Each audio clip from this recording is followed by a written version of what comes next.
एक बार फिर से आप सभी का स्वागत है टोटल न्यूज में। वक्त हो चला है बड़ी बहस का।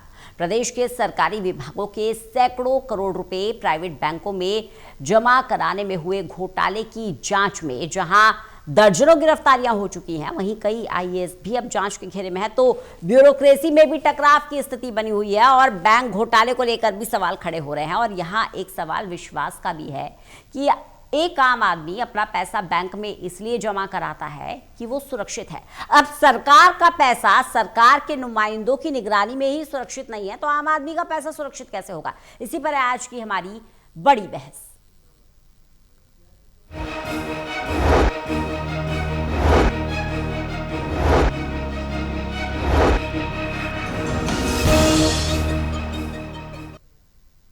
तो प्रदेश के सरकारी विभागों के सैकड़ों करोड़ रुपए प्राइवेट बैंकों में जमा कराने में हुए घोटाले की जांच में जहां अब तक दर्जनों गिरफ्तारियां हो चुकी है, वहीं कई आईएएस भी जांच के घेरे में हैं।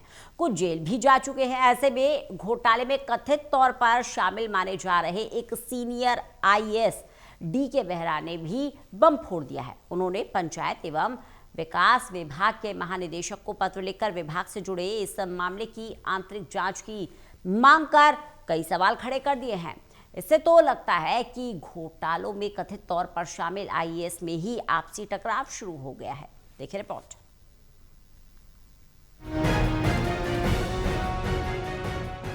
प्रदेश सरकार के 8 और चंडीगढ़ यूटी प्रशासन के 2 विभागों के प्राइवेट बैंकों में जमा 661 करोड़ और 79 करोड़ 46 लाख रुपए के बैंक घोटालों की सीबीआई जांच स्पीड से चल रही है और भी कई आईएएस जांच के घेरे में आ गए हैं।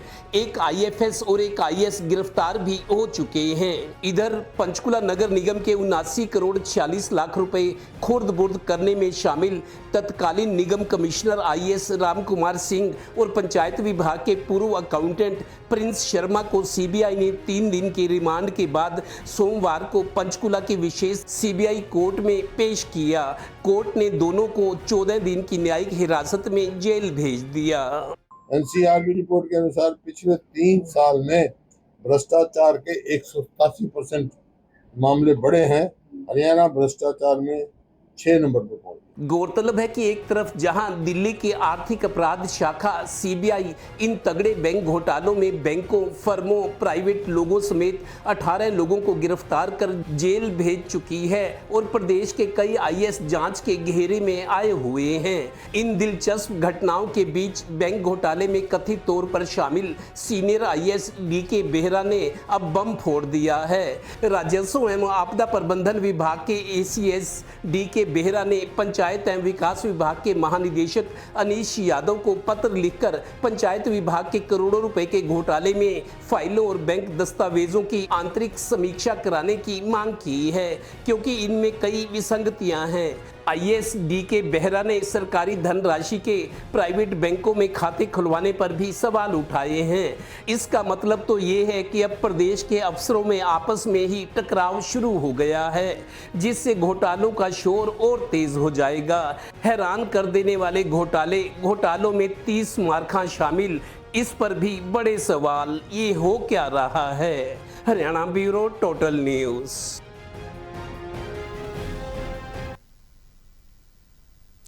हमारे साथ हमारे पैनलिस्ट जुड़ गए हैं। वीरेंद्र सोनी साहब हमारे साथ जुड़ गए हैं, वरिष्ठ पत्रकार हैं। देवेंद्र कथुरिया हमारे एसोसिएट एडिटर हमारे साथ जुड़े हुए हैं।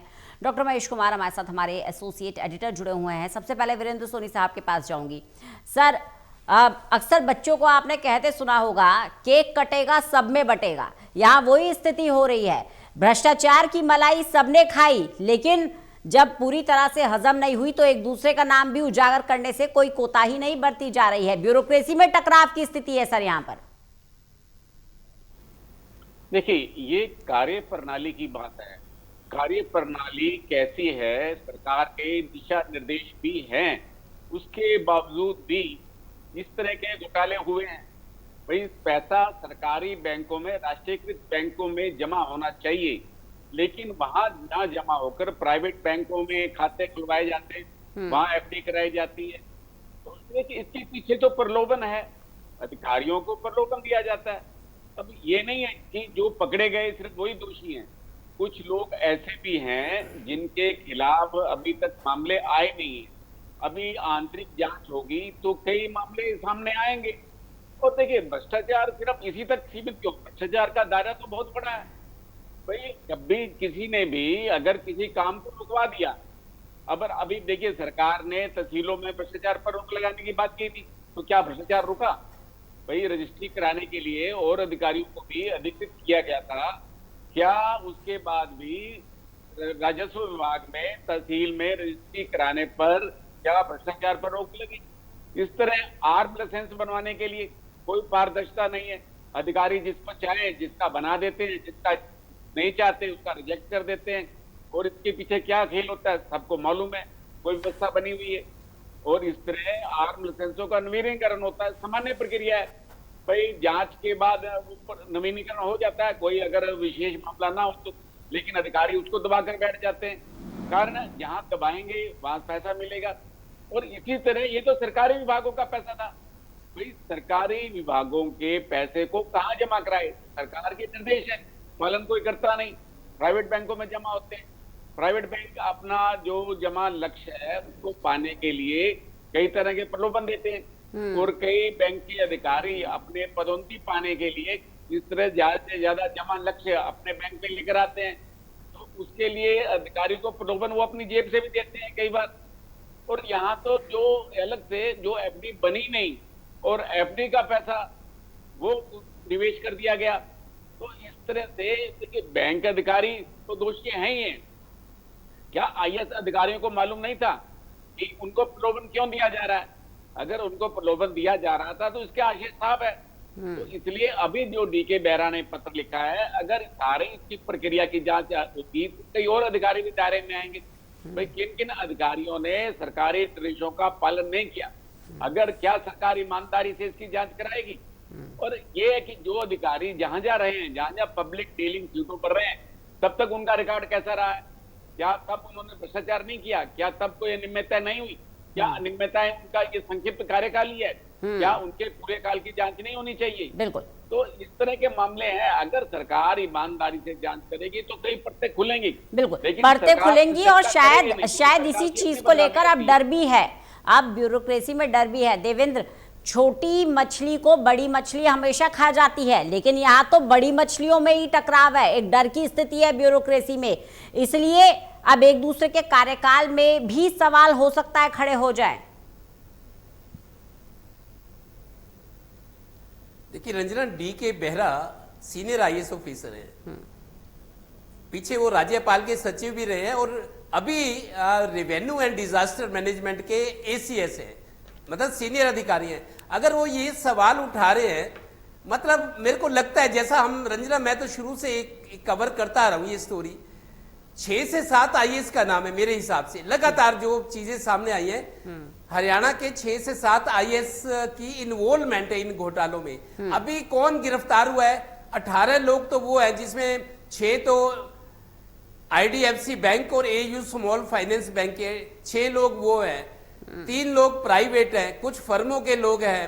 कुल मिलाकर 18 गिरफ्तारियां पहले हो चुके। इन 18 के बाद जो बड़ी गिरफ्तारी हुई थी वो नवनीत श्रीवास्तव थी, वो बड़े अधिकारी चंडीगढ़ एडमिनिस्ट्रेशन में जो renewable energy and science technology promotion committee के सर्वे सर्वा थी, आईएफएस कहते हैं उनको, तो वो थे। उसके बाद राम कुमार सिंह जो हरियाणा के आईएएस हैं, इनकी गिरफ्तारी हुई है, जिनको आज 3 दिन के बाद इनको, और एक प्रिंस शर्मा है पंचायत एवं डेवलपमेंट डिपार्टमेंट में, वो पूर्व अकाउंटेंट है, क्योंकि इनको बर्खास्त कर दिया गया था। आज इन दोनों को, राम कुमार सिंह को, आईएएस को, आज 3 दिन के रिमांड के बाद सीबीआई ने स्पेशल सीबीआई कोर्ट में पेश किया था। इनको अब आज 14 दिन की न्यायिक हिरासत में भेजा। 14 दिन के बाद इनको फिर पेश किया जाएगा, सुनवाई होगी। तो कुल मिलाकर अभी एक आईएएस आईएफसी फंसी है, उसके अलावा बाकी बैंकों के या छोटे कर्मचारी हैं, नगर निगम के हैं या पंचायत विकास विभाग के हैं, लेकिन 6 से 7 आईएएस का नाम है मेरे हिसाब से। डीके बेहरा जो कह रहे हैं, शायद उनको आपत्ति, मैं नहीं कह रहा ये बात है, लेकिन अनुमान होते हैं, अंदाजे होते हैं।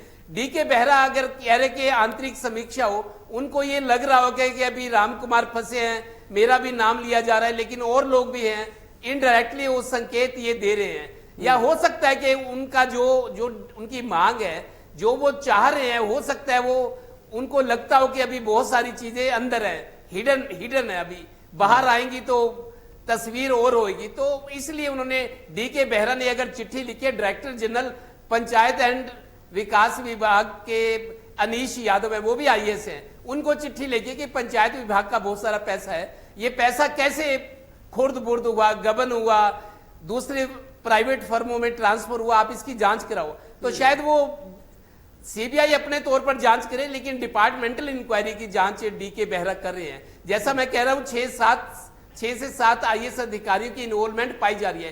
कुछ और लोगों के नाम शुरू में आए थे, पंकज अग्रवाल है आईएएस, विनीत गर्ग है, एक मोहम्मद शाहीन है और एक प्रदीप कुमार है, एक तो गिरफ्तार हुए हैं राम कुमार। तो 6 से 7 आईएएस का नाम लिया जा रहा था, इनका नाम आया था बार बार, लेकिन राम कुमार से क्योंकि बरामदगी हुई है, राम कुमार जो आईएएस हैं, पंचकुला नगर निगम के कमिश्नर थे, इनका करनाल में भी आवास है, चंडीगढ़ में भी, इनका कोई पेट्रोल पंप से जहां छापेमारी हुई थी, करनाल रेजिडेंस में हुई थी, इनसे बरामदगी अच्छी खासी हुई है, इसलिए इनको ट्रैप किया गया और ये तो फंस गए। लेकिन बाकी लोग हैं, उनकी भी इन्वॉल्वमेंट तो है ही। चाहे डीके बेहरा का भी शुरू में नाम आया था, मेरे को ध्यान है, शुरू में जब ये घोटाला पब्लिक डोमेन में आया तो डीके बेहरा का भी नाम आया था कि वो इस डिपार्टमेंट में पहले कभी थे, लेकिन उसके बाद राज्यपाल के सचिव हो गए, हरियाणा के राज्यपाल के, और उनको कार्यभार इंपोर्टेंट दिए गए थे। लेकिन जब घोटाला सामने आया तो इनसे जो महत्वपूर्ण विभाग थे डीके बेहरा से वापस लिए गए थे, जैसे विनीत गर्ग है या और अधिकारी थे, उनको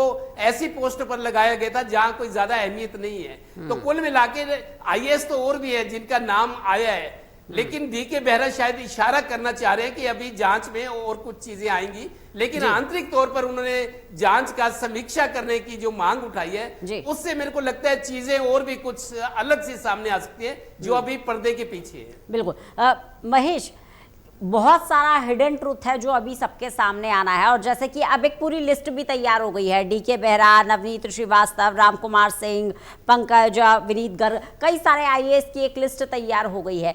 मतलब ये मानकर चला जाए कि पूरे सिस्टम में ये इंटरलिंक लूप है, सब एक दूसरे की कमियां जानते हैं, सब जानते हैं किसके पास क्या जा रहा है, पहले मुंह बंद रख रहे हैं और अब एक इशारा कर रहे हैं कि अगर हम फंसे तो तुम भी नहीं बचोगे। देखिए रंजना, मुझे लगता है कि एक सुरक्षा चक्र होता है, सुरक्षा चक्र की देखरेख कौन करता है, आईएएस अधिकारी या फिर फाइनेंस डिपार्टमेंट।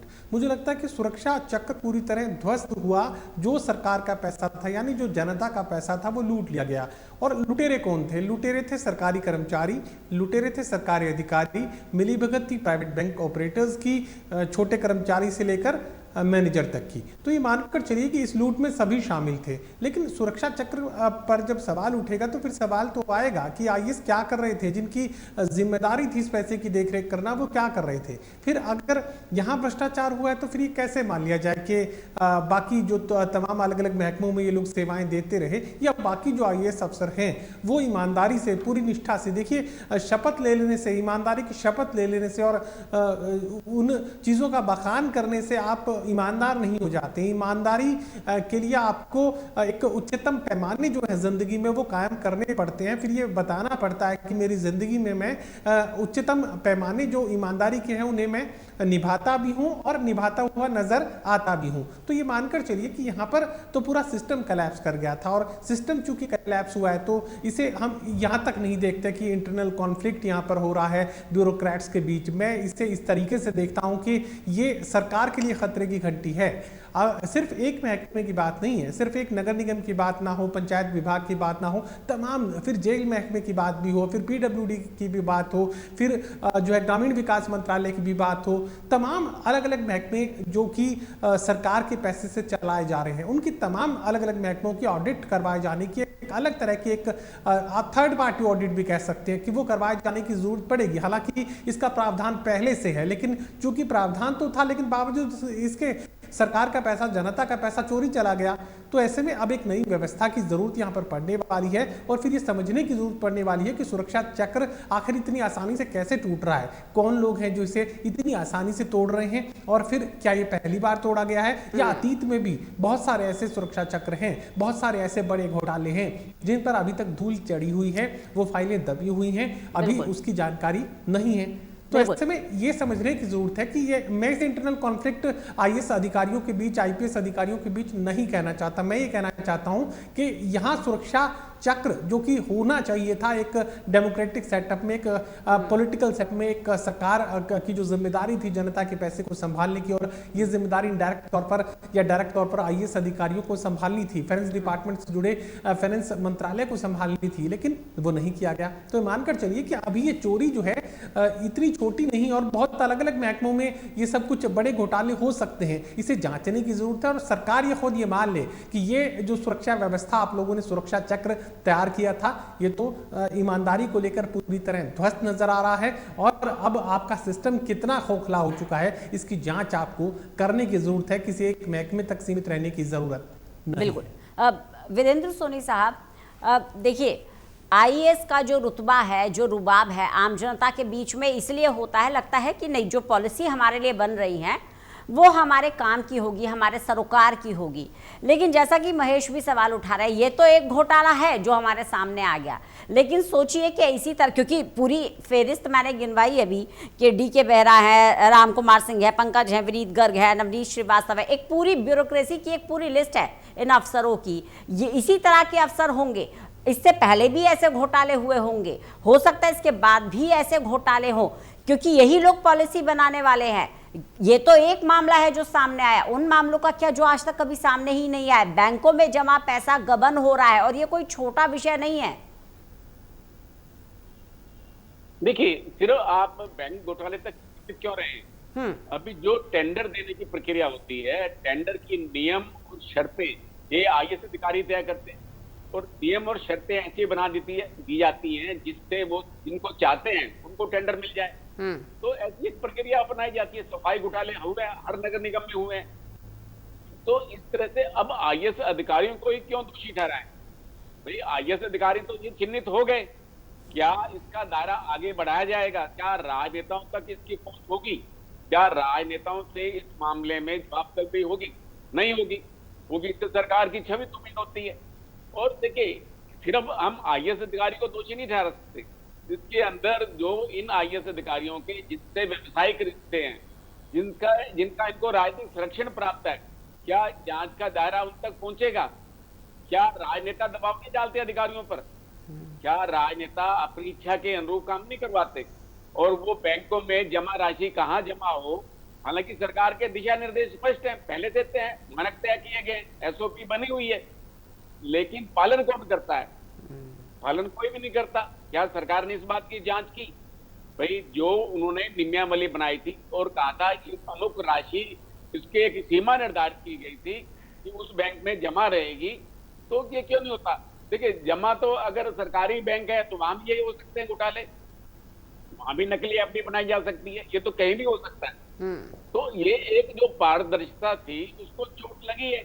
सरकार को अपनी पूरी कार्य प्रणाली पर जो आंतरिक व्यवस्था होती है वो परखने की, उसकी समीक्षा करने की जरूरत है, ताकि भविष्य में ऐसे घोटाले न हो। सरकार जो है अपनी पूर्व व्यवस्था तो कर रहती है, लेकिन अधिकारी उसको पलीता लगाते हैं, नेता लोग जो राजनेता है उसको पलीता लगा देते हैं। तो इसलिए सारी व्यवस्था पर नए सिरे से विचार करने की आवश्यकता है। भाई आप अधिकारियों के खिलाफ आपने कार्रवाई कर दी, गिरफ्तारी होगी, या अदालत में उनकी दोष सिद्धि हो पाएगी? भी बहुत को लंबी प्रक्रिया है। और जो सरकार का पैसा है वो अभी तो बैंक रिकॉन्सिलिएशन में रखा गया है, क्या वो वापस सरकार के पास, नगर निगम के पास वापस आ पाएगा? ये तो अभी बहुत लंबी दूर की कौड़ी है। अभी सारे सिस्टम पर पुनर्विचार करने की, समीक्षा करने की आवश्यकता है। जी, लेकिन देवेंद्र, क्योंकि ये वाली पूरी स्टोरी जो है आप शुरू से कवर कर रहे हैं और जिस तरह से पूरी एक लिस्ट भी सामने है, ऐसे में जो ब्यूरोक्रेसी में टकराव की स्थिति है, उस टकराव का कारण आप क्या मानते हैं? क्या ये टकराव इसलिए है कि अगर हमारा नाम सामने आया तो हम और भी नाम उजागर कर देंगे, या टकराव इसलिए है ये बताने के लिए कि तुम्हारे जो काले कारनामे हैं उसकी लिस्ट हमारे पास है? देखिए रंजना, ये घोटाला जब सबसे पहले पब्लिक में आया, मीडिया के जरिए आया, तो डीके बेहरा का नाम शुरू में था, मेरे को याद है, बाकियों का नाम नहीं था तब तक, डीके बेहरा का नाम था। ये कहा जा रहा था कि वो इस डिपार्टमेंट में, पंचायत विभाग में, या जहां जहां घोटाले, 8 डिपार्टमेंट है हरियाणा गवर्नमेंट के, यूटी चंडीगढ़ के 2 महकमे ऐसे। लेकिन हरियाणा की बात करें तो 8 महकमों का 590 करोड़ रुपए था। और मेरे को ये भी पता लगा था पोल्यूशन कंट्रोल बोर्ड का करीब 300 करोड़ था, पोल्यूशन कंट्रोल बोर्ड का, पंचायत विभाग का और एजुकेशन डिपार्टमेंट का भी कुछ पैसा था, लेकिन पोल्यूशन कंट्रोल का 300 करोड़, जिसके एसीएस या चेयरमैन विनीत गर्ग थे, सीनियर आईएएस ऑफिसर है, उनको वहां से बदला गया था। बहुत कम महत्वपूर्ण डिपार्टमेंट में उनको दिया गया। और भी लोग, पंकज अग्रवाल है, जो नाम आए थे उनको अच्छे महकमों से, उनको ऐसे महकमों में लगाया गया जो बहुत कम उपयोगी या कुछ कम वैल्यूएबल माने जाते हैं। तो डीके बेहरा का नाम शुरू में आया था, लेकिन बाद में दूसरे अफसरों का नाम आया, फिर ये नाम आने लगा कि 6 से 7 आईएएस हैं, लेकिन डीके बेहरा का नाम गायब हो गया था। अब जिस तरीके से गिरफ्तारी होने लगी है, सख्ती होने लगी है, ये भी आने लगा था कि 2-3 आईएएस की और गिरफ्तारी हो सकती है। तो डीके बेहरा अब ये बोले हैं कि आंतरिक जांच होनी चाहिए। अब उनका नाम अब इस स्टेज पे जाके आया है। अगर वो जो बोल रहे हैं, हो सकता है उनके मन में उनको कई चीजों का पता हो कि हम ही दोषी थोड़ी है, दोषी तो वो भी हैं जो अभी पाक साहब हैं, जिनका नाम नहीं लिया जा रहा। तो या तो वो ही चाहते हैं कि मलाई सबने जो है खाई उस सिस्टम से चला जाए, या वो ये चाहते हैं कि जो और भी कसूरवार है उनका तो कहीं नाम नहीं है, हम लोग फंस जा रहे हैं, कोई जेल जा रहा है, किसी के जाने की तैयारी है, ये वजह। और आखिरी बात मैं रंजन ये जरूर कहूंगा, देखिए आईएएस के ऊपर मंत्री होते हैं, मंत्री, कैबिनेट मंत्री बहुत हैं, कैबिनेट मंत्री है। क्या आईएएस की इतनी हिम्मत है कि अपने मंत्री से, क्योंकि बॉस तो मंत्री है ना, जनता का जनप्रतिनिधि है, कैबिनेट की मीटिंग में हिस्सा लेता है, सरकार के प्रति, मुख्यमंत्री के प्रति जवाबदेह है। तो जो भी आईएएस ने जो ये काम किया है, मेरे को नहीं लगता कि अपने मंत्री के नॉलेज में नहीं लाया होगा या उनको सरसरी तौर से पूछा भी नहीं होगा। मंत्री कैसे क्लीन चिट उनको दी जा सकते हैं? मंत्री का काम अपने महकमों के सबसे बिग बॉस है। प्रशासनिक एडमिनिस्ट्रेटिव जो अथॉरिटी है वो तो आईएएस है, लेकिन उनके ऊपर मंत्री है, मंत्रियों का भी दोष है। जो डिपार्टमेंट का पैसा गया किया उनकी जानकारी में नहीं है, मंत्रियों के वो भी बराबर के जवाबदेह हैं। क्योंकि मेरे को लगता नहीं कोई आईएएस अफसर अपने डिपार्टमेंट के मंत्री के बिना ये सब इतना बड़ा फैसला कर सकता है। उनके हो सकता है उनकी खामोश सहमति हो, या हो सकता है उनका कोई अपना इंटरेस्ट रहा हो। तो मेरे को लगता है सफेद पोशों की जो बात आ रही है, इस एंगल से भी जांच होनी चाहिए। महेश, फाइनल कमेंट आपसे चाहूंगी। सफेद पोशों की भी जांच होनी चाहिए और बात भी लाजमी है कि बिग बॉस की नाक के नीचे इतना सब कुछ हो जाए और किसी को पता ना लगे। देखिए, सीबीआई की इस काम के लिए तो तारीफ कर ही सकते हैं कि कम से कम छोटी मछलियों को, छोटे कर्मचारियों को, बैंक के कर्मचारी अधिकारियों को गिरफ्तार कर इस मामले को निपटाने की कोशिश नहीं की। कम से कम आईएएस रैंक के अधिकारियों तक हाथ सीबीआई ने डाला है, और यहाँ तक हाथ अगर डाला है और सीबीआई अगर किसी भी आईएएस अधिकारी को फिर अगर अपने लपेटे में ले लेती है, और जेल की सलाखों के पीछे हालांकि कुछ की गिरफ्तारी हो चुकी है, कुछ की गिरफ्तारी हो सकती है, लेकिन अगर ये जेल की चारदीवारी के भीतर जाते नजर आए तो फिर ये सबका नाम लेंगे, फिर ये कोई रियायत ये आईएएस अधिकारी नहीं बरतने वाले हैं। इन्वेस्टिगेशन में अगर किसी भी राजनेता का, किसी भी कैबिनेट मंत्री का, मौजूदा या पूर्व मंत्री का अगर नाम आता है तो यकीनन फिर ये मानकर चलिए कि जांच की आंच वहां तक जाएगी। बिल्कुल। चलिए, बहुत बहुत शुक्रिया आप सभी का हमारे साथ जुड़ने के लिए, इस चर्चा में शामिल होने के लिए। तो सवालों के घेरे में कई अधिकारी हैं, अब चर्चा हो रही है, ब्यूरोक्रेसी में टकराव की भी स्थिति बनी हुई है, बैंक घोटाले को लेकर एक के बाद एक परतें भी खुल रही हैं। लेकिन यहाँ पर सबसे बड़ा सवाल है वो ये कि जब मलाई बट रही थी, सब खा रहे थे, तब मीठा मीठा गपगप और कड़वा कड़वा थूथू वाली यहाँ पर स्थिति हो गई है। अब एक दूसरे के नाम खोले जा रहे हैं और बिग बॉस हो सकता है वो भी इसके जांच के दायरे में आए, क्योंकि ऐसा आपकी अगर नाक के नीचे सब कुछ हो रहा है और आप नहीं देख पा रहे हैं तो नैतिक रूप से भी कहीं ना कहीं जिम्मेदार आप ही हैं। एक बहुत छोटे से ब्रेक के लिए रुक रहे हैं, खबरें लगातार जारी हैं।